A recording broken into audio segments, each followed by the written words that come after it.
What's up everyone, Fast Ed here. So check it out, this is the 5 tips for street riding. So number 1, work on your vision. 2, think about line selection in a different way. Master your throttle, master your brakes, and then I want to talk about body position. So first with your vision, right? Just like I mentioned in other videos, point your chin, look way up ahead, look where you want to go. So specifically, you got to plan for the next corner. Be looking up ahead so far to where you're not going to be surprised of what's going on, and read the road. Right, you're planning, you're predicting, you're preparing. So as you're going this way, right, this is your path of travel, you have a slight right, and then let's say this is a blind corner, there's a mountain here, you have a blind left. Well, if you only have a slight right then a blind left, you're looking up ahead and you're planning for that. So maybe this is your line, you're going there, maybe you cut it close right there, just because you know this is gonna set you up for this corner to be on the outside. There you go on the outside and you go in, you go through it there. But way back here, let's say it's a straight line for a while, and this is all just a big open field. While you're way back here, you could see straight across and see what's going on. You see what I'm saying? So while you're way up ahead, before you even get to a couple corners, plan it out. Look what's going on. If the road is like this, and you're way back here, right, and you could look from here, you could see straight ahead. Like, okay, there's a bunch of twisties coming up. I'm gonna start to prepare. I know what I need to do back and forth. And say this is a big old cliff like this, and this is a big mountain. You start to mentally prepare for what you have coming up early. And the better you get your eyes looking way up ahead, the better everything's gonna be. You'll slow down your sense of speed, you'll be less surprised, and you'll have a better mental preparation for what's going on. Your vision, your head and your eyes should be way faster than your bike ever is. So it's always your head and eyes go first, like they're the rider that's way faster than you, and they're always way ahead of the bike, and then your bike is finally catching up with your physical body. But your brain, your eyes, your judgment, that should all be way, way faster than you. Number 2, line selection for street riding. So outside, middle, outside, or you could just be middle, middle, middle. So this is what I mean. So outside, inside, outside, this is only okay to do if it's an open corner and there's no oncoming traffic. So as you're going, right, you start on the outside, then you come in, maybe you dip it to the inside, and then you go back out to the outside. That may be okay if this is an open corner and there's no cars coming. But if there's a car right here, a big old truck with mirrors, there's no way you want to get that close. So outside, middle, outside, you can still start on the outside, but then maybe only you come to the middle of the lane, and then you just back out to the outside, you see what I'm saying? So now if there's a car coming right there, then you have a lot of wiggle room. So try to keep, you could start on the outside, not extreme on the outside because there might be gravel and crap right here. But you can start towards the outside, maybe only go towards the middle of the lane, and then go back out to the outside. Only if it's an open corner and there's no oncoming traffic. That's the only time you could actually use outside, inside, outside. Otherwise, it doesn't make any sense for the street. So any blind corner you ever go through, if it's a blind right-handed corner, well, there's no way you're gonna do this. You're not gonna start on the outside, go to the inside, go back to the outside, because you can't see. So you can start on the outside, maybe go in the middle, and then once you can see through there, then you could drift back out to the outside. So you always wanna have as many options as possible in the middle of a corner, just in case something happens. So if you're the green rider, right, the only thing you could do is move over to the right, or accelerate or slow down. You can't do anything this way because you're already so close to the line. With better line selection, outside, middle, outside, now you have 4 options right here. You could accelerate, you could slow down, you could swerve this way, or you could swerve this way just in case something happens. So any blind corner for the street, outside, middle, outside, or even just staying in the middle, the middle, the middle. Because the lane itself, so say this is your lane, you could use about this 3 feet of room, right? You don't want to really get close to the yellow line. You don't really want to get close to the white line over here. But there's about 3 feet of actual lane you could use, and all of this right here, you can start on the outside. You could just play with this line selection as much as you want. Maybe this is your outside. Maybe dip it into this side, going through the corner. But there's really no need to use any of this or to use any of this. You could ride on the street all day long just using this portion of the lane if you want to, right? So again, just as a reminder again, one more time, only use outside, inside, outside if it's an open corner and there's no oncoming traffic. Give yourself as many options as possible in the middle of the lane. Next, your throttle control. I made a video about this, so I'm not gonna spend too much time, but you wanna be like this, like a nice rolling hill, slowly rolling on and off the throttle. Many people find themselves slowing down too much for a corner because they just chop the throttle and they're slowing down too much. If you just slow your hands down by 30%, 40%, then you're not slowing down too much to get into the corner. Because a lot of people, they have the heartbeat throttle. They're going, they chop it on, they chop it off. They accelerate really, really fast, and they chop it right back off. And this is what they're doing. And whenever you're doing this type of crap with the throttle, your suspension's going up and it's going back down. It's getting very unstable, bouncing around. And you might be going through a corner while you're doing this with the throttle, which is in turn affecting the suspension. So slow motion with your hand. Holy crap, slow down your hand with the throttle control. Next, for braking, learn how to trail brake. But that does not mean you're gonna trail brake for every single corner. You could go at a really good pace and not even touch the brakes. So I've been doing a lot of one-on-one cornering with a whole bunch of people. I've done about 11 people so far. And one of the first things I do when I take them on the back of my bike, so this is Otay Lakes Road, right? And it's like 11 miles of road and then it's back and they turn around. We go the entire way and I don't even touch the brakes and we're going at a really good pace. We get down there and then we turn around and then I take off and go back and then actually show them what it feels like to do high-speed cornering trail braking. And the reason why I did that, because we're not flying, we're not going stupid speeds, it's the street, but it's still quick enough to show them what trail braking actually feels like. But it all depends on your pace. So you want to learn how to trail brake. You want to learn how to do that and learn the brakes just in case you need it in the middle of a corner. If you're going around a corner like this, and this is a blind corner, you're going this way, right? Here's the middle of the lane. If you're going around and there's a car just dead stopped right here or an accident, you better learn how to trail brake and how to use the brake and lean angle assist. Learn how to brake so you can stop safely, not just panic and crash. So learn how to do that, but it may not be, you may not use it, you may not trail brake all the time. So the pace determines the use of your brakes. Sometimes, just like I mentioned, I go all the way down Otay Lakes Road, I don't even touch the brakes. So just for my skill and the pace and what I'm comfortable with, maybe rolling off the throttle is enough to slow you down before each corner. It all depends on your pace. If you ride Otay Lakes Road and you never go above 50 miles per hour, you probably don't have to touch the brakes. But if you going into the same corner at 50 miles per hour, like right here, you're taking this right, this is 50 miles per hour, rolling off the throttle may be slow enough. It may slow you down enough. But if you go into that corner at 70 miles per hour, maybe now only rolling off the throttle is not gonna slow you down enough. So then maybe you have to start using the brakes. And that still doesn't mean that you're actually trail braking. Maybe in the straightaway right here before the corner, maybe you're just on the brakes, you're off the brakes nice and slowly, and then you tip the bike in. Maybe that's fine.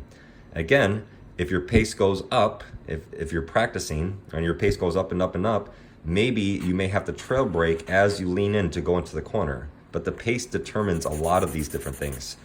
At most pace that most people ride on the street, even all the people on sport bikes and everything else. So yesterday I just took someone else with one-on-one.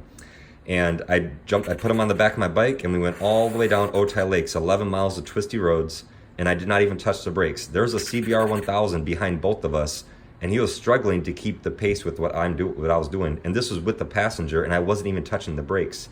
Because at that pace, I was perfectly comfortable going through the corners. For him, he wasn't that comfortable, so I kept on waving behind him like this, like telling him, like, slow down. He doesn't have the skill or the understanding to do what I'm doing. That's why it's always a big problem when people try to keep up with other people. So don't do that. Ride your own ride. Just FYI, real quick, since I just thought of that, whenever I go on a group ride, I tell everybody, like, look, the goal is to get to the end of the road, end of the route, whatever it is.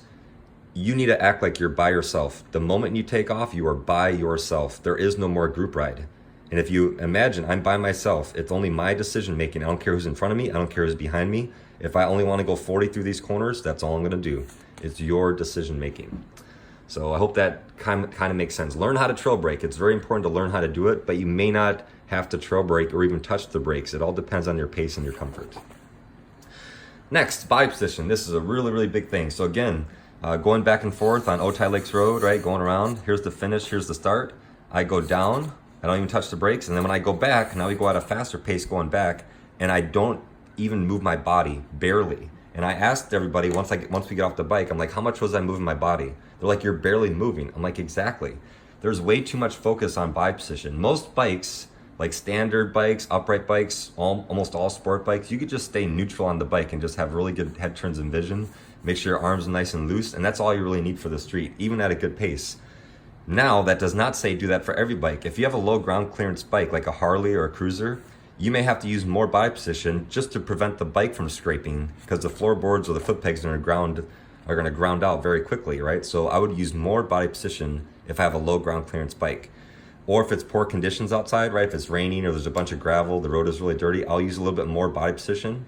And when I mean body position, I only talking about upper body. You don't want lower body. You don't have to move at all for street riding. Sometimes I was going on these one-on-one trainings, and I met up with someone before every corner. She just moved her whole butt damn near off the seat, and then go through the corner. Once she's done with the corner, she move her butt back. The next corner, move her whole butt off. And this is her upper body, my fingertips, and her lower body is my palm. And she's going like this. I'm like, why are you moving your lower body so much? What's the purpose? You're just wasting all this energy. And she was like, well, my friends, they're really fast and they're way more experienced. That's what they tell me I had to do, so that's why I'm doing it. So a lot of the times with this one-on-one cornering I'm doing, it's just breaking a whole bunch of myths. If you move your body at all, just have it move your upper body, meaning your head. Like, right, my palm is my lower body. Now my fingertips are for street riding. This is all I need to move. Maybe 6 inches to the left, 6 inches to the right. Just move your head and shoulders pointing toward the turns if you do anything. You may not even have to. So I have a video called the top 10 skills to master for new riders. And I have another video about the top 6 skills to master for new riders. So out of all 16 skills I recommend mastering, number 16 is body position. But people put that number 1 like it's the most important thing on the road, and it's not. People use way too much body position for no reason whatsoever. And that's one of the biggest things that everybody's finding out when I do these one-on-one cornering with people. I barely move my body. Another thing to keep in mind, right? So it's all about perspective. Hopefully this dump truck doesn't stop outside. Okay, it's still going. All right, so let's think about it like this. If you're a white belt and you're looking up to a brown belt, right? And what I mean by this, obviously, is you're a beginner with beginner understanding and knowledge in riding, or if you're a little bit more experienced, it still makes the same, it's the same metaphor, right? So if you're a white belt and you're looking up to a brown belt, like, man, that guy's really good. Wow, look how awesome he is. He's way faster, he's more experienced, he's telling me to move my body and do this and this. It must be correct. From your perspective, that's what you're looking at. But if you're a black belt and you're looking down at a brown belt, like, yeah, he's okay. He may be okay at what he's doing, but he still has a basic level understanding. It all depends on your perspective of where you're at. So just don't believe everything someone's telling you just because they're faster than you. That doesn't mean they're a better rider. I've been, like I said, taking all these one-on-one people, and I'd be going down, and I'm about to show you a video clip of me with my friend on the back, and this is when we're going back, actually doing higher speed cornering with trail braking. I don't know, it's faster than probably 80% of anybody that I know can even ride on the street. But here's the difference. So check this out. Skill versus pace versus risk, right? So if this is your skill way up here, and this is the pace that way you're going, there's no problem. This is the pace, this is the risk. It's perfectly comfortable to you. I never recommend riding more than 70% of your ability on the street, because you always have to have 30% of reserve just in case the car pulls out in front of you, or there's a dog or a squirrel or gravel, right? You're never pushing that much. But if this is your skill and you're doing the same exact pace, this is probably way over 100% of your skill. You're going way too fast. So if you're this type of rider, this is all the skill you have, but you're trying to ride that fast, you're gonna crash. But the same exact pace and your skill is way up here, there's no problem for you. This is perfectly comfortable, no problems whatsoever, because look how low this pace is for your skill. But if this is your skill and you try to go up to that pace, you're gonna have a big, big problem, right? So that's what I'm saying. So I'm about to show you that video clip. And so to give you a little bit more context, again, here's the beginning of Otay Lakes, and then here's the Otay Lakes Road, whatever, and here's the end of it. Going down this way, I don't even touch the brakes, just showing them what throttle control and rolling off the throttle can do. Then we turn around and go back, and then now we're going back this way where I actually go quicker, and I actually have to use the front brake trail braking because rolling off the throttle or only the rear brake will not slow you down enough. But watch my body position, watch how much I move my body, where my head is looking, et cetera, et cetera, et cetera. And people usually have a very, very different perspective after doing this. But like, man, too many people are telling me to worry about body position and this and line selection, outside, inside, outside, use more of the lane. Like, yeah, you can do that.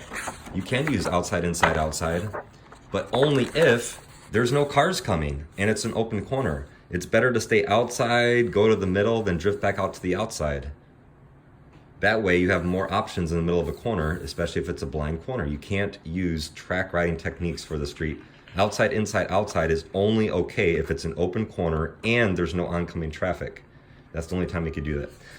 So anyways, think about this. So even going back, so now that I took a passenger on the back and we're going back and we're going pretty quick pace, whenever I take a passenger, now I only ride about 60% of my ability, because now I have to have 40% in reserve because I have another person on the back of my bike, and just because of the street riding, right? So here's my skill again. So maybe 70% by myself. Now I'm only going 60% with the passenger.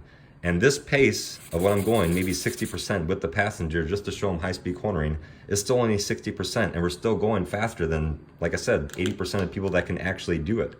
So check it out. You'll get to see a little bit of the video clip, and I hope this video makes sense, and it gives you what's actually important for street riding.